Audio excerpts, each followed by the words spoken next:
Why are National Registry questions so hard? You know the material, you do well in class, and then you get in front of one of these National Registry style questions, and concepts that you understand are somehow difficult to answer.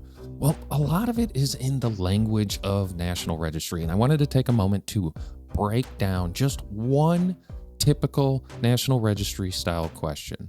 So bear with me and let's look at the question without focusing so much on the answer, but dissecting the question. Here we have a 52-year-old male that called for feeling fatigue and not feeling right after doing some yard work. And he says he can't catch his breath like normal.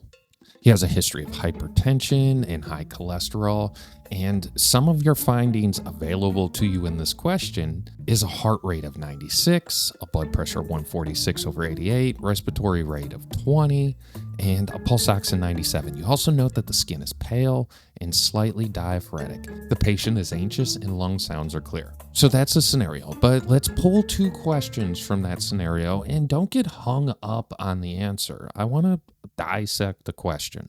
So we have two different questions we pulled from this scenario. One of them is asking you what's most likely the cause, and the other one is kind of building on that and asking you what's the most appropriate treatment. But we won't know what the most appropriate treatment is if we don't have a good idea of what the cause is. So step one is recognizing the clues. Let's take a look at some of the clues in this question that really stand out. It's a 52-year-old male, so think about medical conditions that are associated with that demographic. You can ask the same question as a 22-year-old male, and the answer could be a little bit different depending on how the question is worded. They also throw in a little bit of recent history. He was doing something physically exerting, yard work. But here's the trick. He denies chest pain. Off the bat, this sounds like your stereotypical MI call, but we expect chest pain with that. That's one of the things that makes this question so difficult. If it said they presented with chest pain, it would be pretty obvious. But he presents with a lot of the other signs and symptoms that would be associated with a heart attack, like can't catch his breath like normal. But we look at the vitals, and the vitals don't look like he's in any kind of respiratory distress. And to go along with his age, he has a history of hypertension and high cholesterol, which makes him more prone to an MI.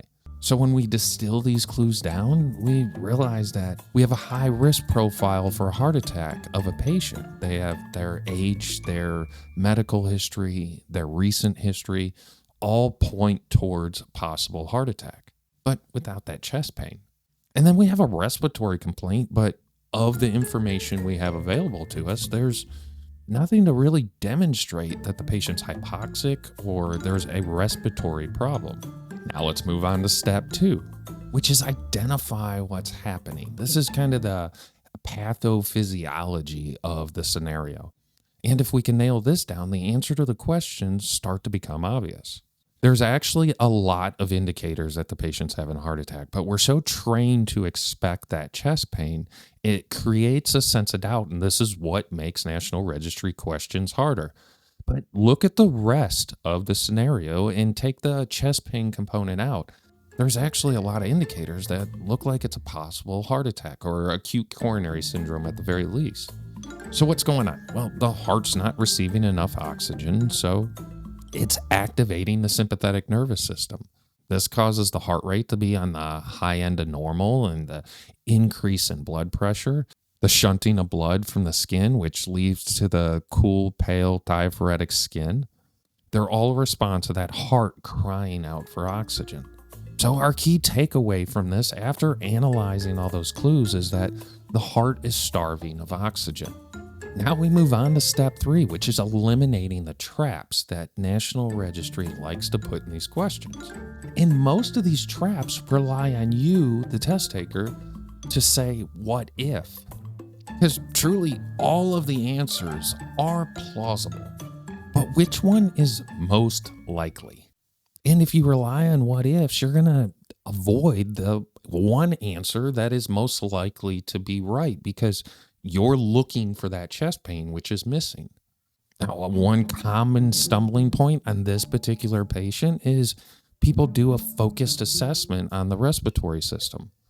Well, a focused assessment means I'm only looking at that system, and of the information we have available, there's no indication that there's a problem with the pulmonary system.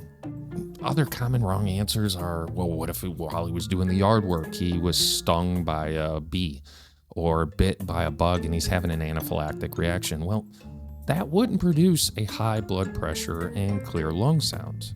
And there's no indication that the patient's hypoxic, so we shouldn't be administering oxygen. Respiratory rate is normal, SATs are normal, lung sounds are normal. There's no reason to administer oxygen, especially if we're right that it's a heart attack. Then there's step 4, where we decide the answer we're going to go with. And in this case, it's acute coronary syndrome. So why is this the right answer? Because of the patient's risk profile, including their medical history and the recent history. A respiratory complaint without any indications that there's an actual respiratory problem is a clue that it's probably not the respiratory system. And the other options just don't have enough supporting evidence. So the final answer is administer aspirin and work off a diagnosis of acute coronary syndrome. So here's a testing mindset pearl for you. National Registry isn't really trying to figure out if you know what a heart attack is or that you know it fits into acute coronary syndrome. They're trying to figure out, do you know that patients can have a heart attack without signs and symptoms? For a daily breakdown of different National Registry style questions like this, check out the description and feel free to become a member. Until next time, be safe.